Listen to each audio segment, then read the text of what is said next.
Playoff Jimmy fully activated in the last 2 games to close out the Bucks. He scored 98 points over the final 2 games of the series, making him the first Heat player with back-to-back 40-point games, playoff games. That is, he's the 5th player in NBA postseason history to score at least 98 points over a 2-game span, and the first since Michael Jordan. You may have heard of that guy in 1993. So there is so much to get into in all of this, Roz and Perk.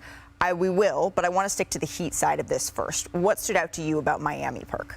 If we do the unthinkable, would it make us look crazy? Ooh, okay. If you ask me, I'm ready. Okay. And that's exactly what Jimmy Buckets was doing, was ready for the moment, and he capitalized in great fashion. When you think about what he did, and it wasn't what he did, it was how he did it.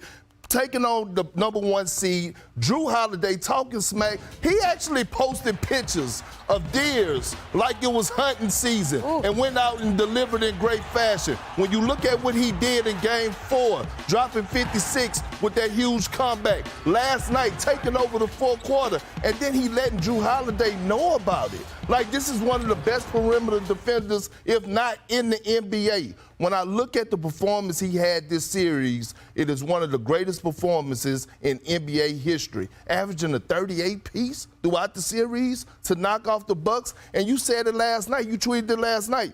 The first play-in team to ever advance in the playoffs? Yep. Come on now, what we talking about? And, you know, as a group of media, people are feeling really stunned or shocked about the Bucks, you know, being eliminated so early. But if you ask the Heat, they're not surprised at all. I've been on the court and covering them all season long. I actually spoke to Spo at the end of the season, and he said, we are a dangerous team. If you look at our record and you think that's who we are, you are going to be surprised in a terrible way. And it wasn't just about Jimmy. You talk about Jimmy being ready. The bench was ready. Right. Like, Spo told me we have X factors. The word he used was ignitable players.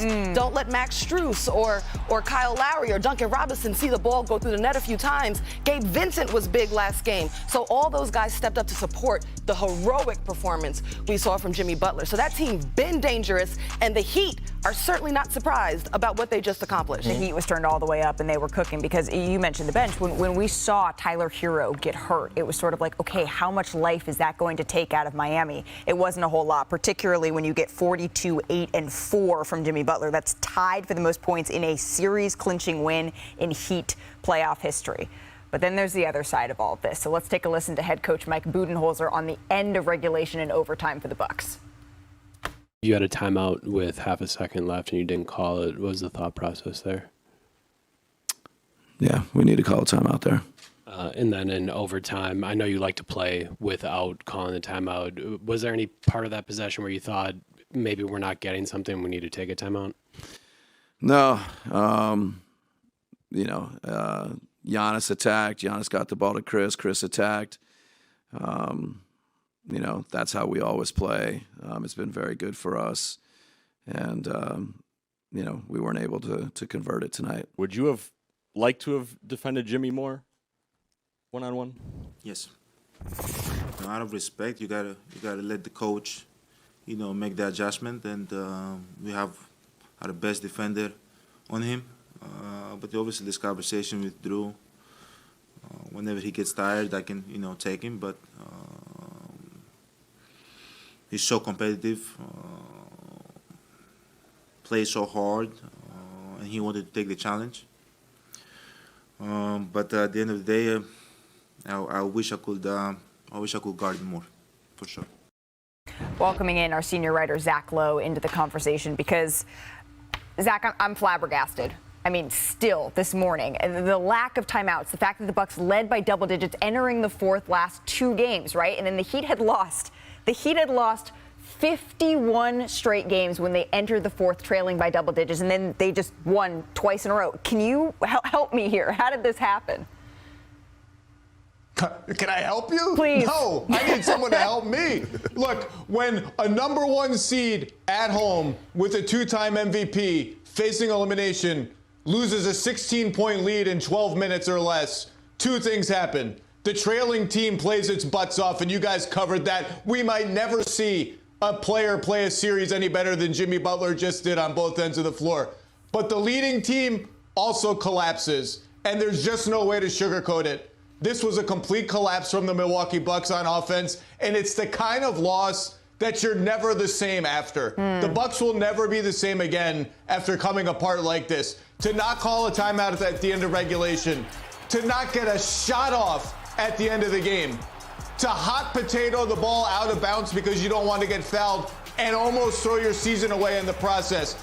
Giannis Felton has a player option. He's 32. Brook Lopez is a free agent. He's 35. Drew Holiday will be extension eligible next season. He's 32. There's not a lot of young talent in the pipeline.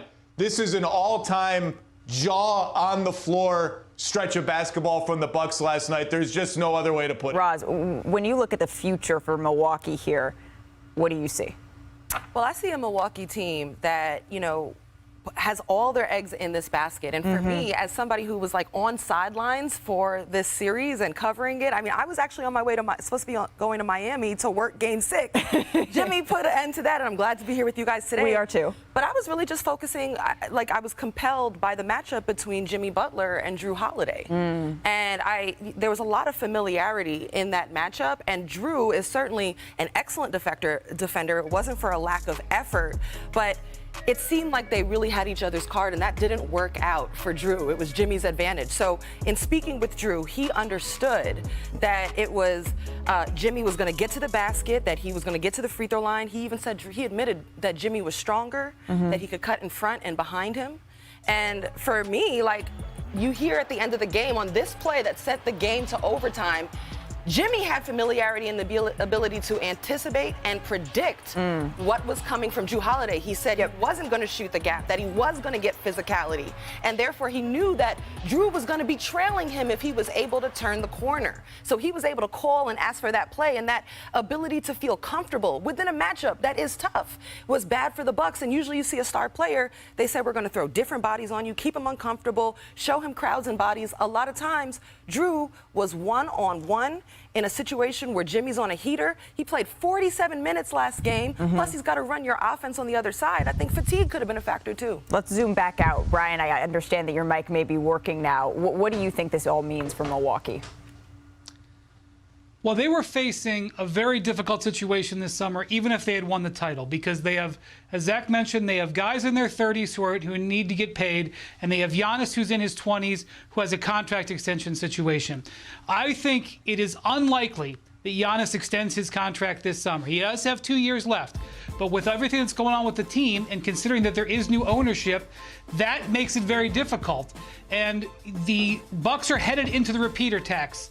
This is what happens to teams that are contenders year over year, and they spend. So everything on this team is about to get more expensive. Plus, we have new rules coming in that is going to limit the way they can improve this roster going forward. They are a late-stage contender with a superstar in his 20s. Right. And Malika, there are teams in this league watching very closely to see what happens with the Bucks this summer, notwithstanding a decision potentially on Mike Budenholzer. Right, because all in all, Milwaukee fell short. That's just what it is at the end of the day. It's short of what we all sort of expected from what we've seen from the Bucks all year long. But Giannis gave a really insightful answer when the Athletic's Eric Name asked him how he's judging this team's success. Take a listen. Right now, is Giannis serious right now? This was a complete failure by the Milwaukee Bucks. You were the #1 seed, the best team in the league, the favorites to win it all, and you lost to the 8th seed who got in through the play-in tournament, who's missing their third best player in Tyler Hero. Also, Victor Oladipo went out. So when I think about it and I'm looking across social media, I'm seeing everybody saying, oh yeah, Giannis, right on. Preach. He's the prime example of what we need as the face of the league. I love this for life. Well, we're talking about sports. Sports is about competing. And when you have expectations and you don't come close to reaching those expectations, you fail. And there's no other way around it. If it was any other player in LeBron James, Kevin Durant, Steph Curry, they had the #1 seed with the best team and got upset by the 8th seed, we would be having a different conversation no matter what he said at the podium. So I look at Giannis and, oh, he's the good guy. But was he the good guy when he was making a joke about KD, saying about leading the team and he'll show him? And I know it was comedy, but sometimes the truth lies inside of jokes. So at the end of the day, I'm not buying that, and nobody else should be buying that, and we shouldn't be, way to go, Giannis, on that speech. I'm not rolling. Hey, what's up, guys? Jag from Jaggy Sports here. About that time again. Jimmy freaking Butler. The Butler did it again, and he did not disappoint. He and the Miami Heat defeated and eliminated the Milwaukee Bucks. The 8th seed, yes, the 8th seed defeated and eliminated the top seed, the first seed. How did they do it? Again, 3 words for you: Jimmy freaking Butler. So at the end, I think there was about 5 seconds left, and an inbounds play. All of a sudden, you didn't think it would happen. All of a sudden, Jimmy Butler ties it up in midair, and you go into overtime, and Jimmy Butler takes over. So the last play, Milwaukee Bucks, Giannis, he passed it up to Middleton because Middleton is a great free throw shooter, and therefore if they fouled Giannis, then pretty much he would have to go to the free throw line, and that is not good because he's not a good free throw shooter. So Giannis passed it up to Middleton. Middleton should have took the shot, but instead he passed it up to Grayson Allen. Grayson Allen, for some reason, drove to the basket knowing, or I guess he didn't realize that there was like 2 seconds left on the shot clock. He went up for the layup, and by that time it was too late. So the Milwaukee Bucks failed to get a shot attempt in the last 10 seconds maybe. Not good, and everyone was absolutely stunned. You know, I've been watching NBA for quite some time, and when a player has that kind of look in him, like Jimmy freaking Butler did last night and the entire series, you already know what's going to happen. Like throughout the game, Jimmy pretty much was saying to Drew Holiday, I own you, I own you. And when he tied it up, then he signaled to the crowd saying, okay, yeah, let me hear you now, kind of thing. Jimmy Butler is just phenomenal. He is playoff Jimmy, 100%. Now, moving forward, obviously watched ESPN First Take, and Molly asked Stephen A, how much should the Knicks fear Jimmy Butler? And the Heat, obviously, but how much should they fear Jimmy Butler? So I'm going to pose this question to you guys, to the Knicks fans out there, to the Heat fans, and all NBA fans all around the world. What would you say to that statement? Should the Knicks fear Jimmy Butler? You know, at the end of the day, Jimmy Butler is box office. And this guy, 98 points in the last 2 games. 2 freaking games. Jimmy Butler has 98 points in the last 2 games. You know, I don't think there's anyone left in the playoffs that can do what he's doing right now. So a couple days ago, I put out a video saying, will the Miami Heat go to the finals? Right? Like, I'm not discrediting any other team, but Jimmy Butler is Jimmy Butler. Will he get past the Knicks? And if he does get past the Knicks, will he get past the Sixers, the Hawks, or the Celtics and go to the finals? We don't know. He's been there. Last time was 2020, 3 years ago. And this time they are missing Tyler Hero with a fractured hand, but they obviously got it done with Milwaukee. Milwaukee just fell apart last night.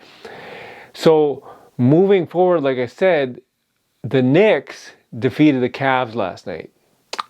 And that was the first playoff win since 2013. The Knicks are a really good team. They are from top down to bottom up, whatever the hell you want to call it. They look damn good. Coached by Tom Thibodeau, former coach for Jimmy Butler. Now, you know, you got Jalen Brunson and you got RJ Barrett. However, Julius Randle appeared to injure his ankle last night, and I'm not sure how he's going to, you know, come back from that so soon because they play on Sunday. Today is Thursday, they play on Sunday. So they got maybe 3-4 days of rest. And at the end of the day, you have to consider his health too, because sorry, you have to consider sorry. You have to consider his health too, because Julius Randle can do what he does in the paint, obviously, and free throw shooter improved. But now you have to think to yourself that he was battling with Evan Mobley, Jared Allen, but now it's kind of like Miami Heat are a different team, and you're going to need all the help you can get because Jimmy Butler and the Miami Heat are not going to go away. So do the Knicks fear Jimmy Butler and the Miami Heat? Yeah, you know what? I think they're concerned, obviously, but they're going to stick to their game plan. They're going to stick to what they've been doing, what they did to the Cleveland Cavaliers, and this should be a fun matchup. Who's going to win this matchup? Wow, that's going to be a tough one. I'm going to pose that question to you guys. Who's going to fear this matchup? Or sorry, who's going to win this matchup? The Knicks or the Heat? And do the Knicks actually fear Jimmy Butler? Leave a comment in the comment section. As always, this is Jag from Jaggy Sports.